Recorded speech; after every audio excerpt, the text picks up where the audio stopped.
আসসালামু আলাইকুম, সবাই কেমন আছেন? চলে আসলাম প্রতিদিনের মতো নতুন আরেকটি ডেইলি ব্লগ নিয়ে আপনাদের মাঝে শেয়ার করার জন্য। যে যেখান থেকে আমার ভিডিওটি দেখছেন, আশা করব পুরো ভিডিওটি দেখবেন, ভালো লাগবে। তো এটা হচ্ছে ইফতারের পরের ভিডিও। তো এখানে আমি 2টা ডিম সিদ্ধ করে নিয়েছিলাম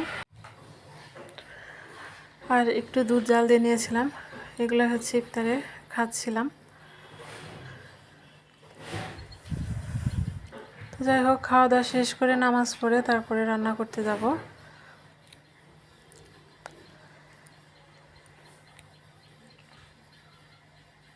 তো আজকে হচ্ছে মুরগির কালা ভুনা রান্না করব। তো এখানে আমি মুরগির মাংস ধুয়ে নিয়েছি,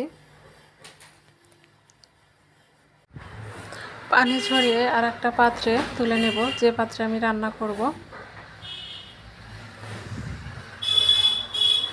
তো মুরগির মাংসটা কিন্তু লবণ দিয়ে ভালোভাবে পরিষ্কার করে নিয়েছি।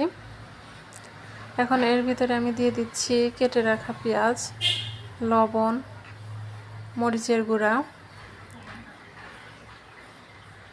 আর আদা রসুন বাটা দিয়ে দিলাম। আসলে কালা ভুনায় কিন্তু একটু মিষ্টি মিষ্টি হয়, এখানে কিন্তু গুঁড়া মরিচ বা কাঁচা মরিচ না দিলে হয়, কিন্তু আমার একটু ঝাল ঝাল খেতে ইচ্ছে করছিল, তো সেজন্যই আর কি একটু গুঁড়া মরিচ দিয়ে দিলাম। আর এখানে তো রাঁধুনি কালা ভুনার মশলা দিয়ে দিচ্ছি পরিমাণ মতো দিয়ে। আর এই রান্নাটা যেহেতু সরিষার তেলে করতে হয়, তো আমি এখানে কিন্তু পিওর খাঁটি মানে সরিষার তেল দিচ্ছি। এটা হচ্ছে বাড়ির মানে দেশের বাড়ি থেকে আনা, তো নিজেদের খেতে চাষ হয়েছিল, তো এগুলাই এনেছিলাম। তো এটা দিয়ে হচ্ছে আজকে রান্না করব।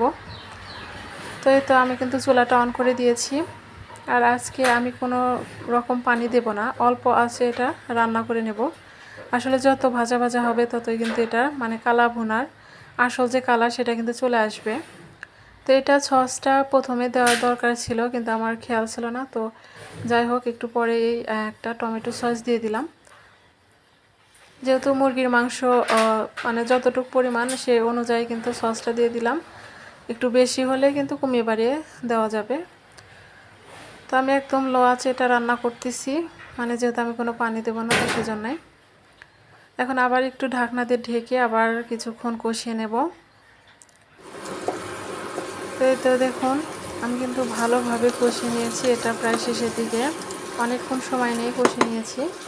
কালা ভুনার কিন্তু কালারটা একদম চলে এসেছে, কালো কালো হয়ে গেছে কিন্তু।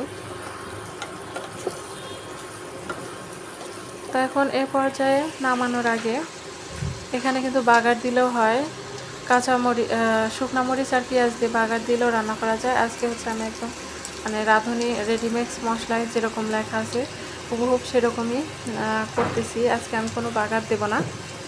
এখানে হচ্ছে কিউব করে রাখা পেঁয়াজগুলো দিয়ে দিলাম। আর এখন এর ভিতরে একটা টমেটো সস দিয়ে দেব।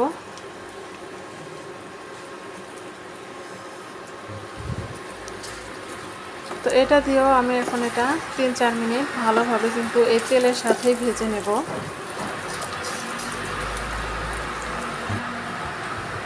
তো 3-4 মিনিট ভেজে নেওয়ার পরে এখন হচ্ছে লাস্টের দিকে রাঁধুনি রেডিমিক্স মশলায় মানে কালো মাংসের কালো মশলায় যে আর একটা যে প্যাকেট থাকে, তো সেই প্যাকেট দিয়েও নামিয়ে নিয়েছি। তো দেখুন কত সুন্দর একদম কালো কালো হয়ে গেছে, একদম মুরগির পারফেক্ট কালো ভুনা হয়ে গেছে আর কি।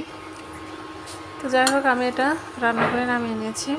আর আমার রান্না করার পরে 1-2 পিস খেতেই হয়, তো আমি এখানে হচ্ছে মুরগির পাটা নিলাম আর 1 পিস খেয়ে দেখব।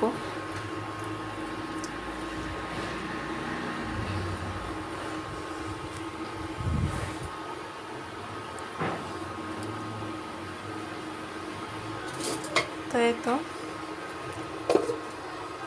এখন ঢাকনাতে ঢেকে আমি ওগুলো একটু খেয়ে নেবো। এদিকে ইঞ্জিনিয়ার সাহেব অফিস থেকে বাসায় এসেছে, ওনাকে একটু খেতে দিয়েছি।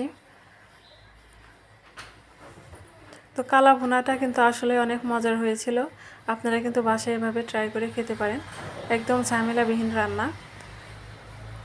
গরুর মাংসের কালা ভুনাও যেমন মজা লাগে, তেমনি এই মানে ব্রয়লার মুরগি দিয়েও রান্না করলে কিন্তু অনেক মজা হয়। তো আজকের ভিডিওতে এ পর্যন্তই। কেমন লাগলো অবশ্যই কমেন্টস করে জানাবেন, ভালো লাগলে লাইক, কমেন্ট অ্যান্ড শেয়ার করবেন।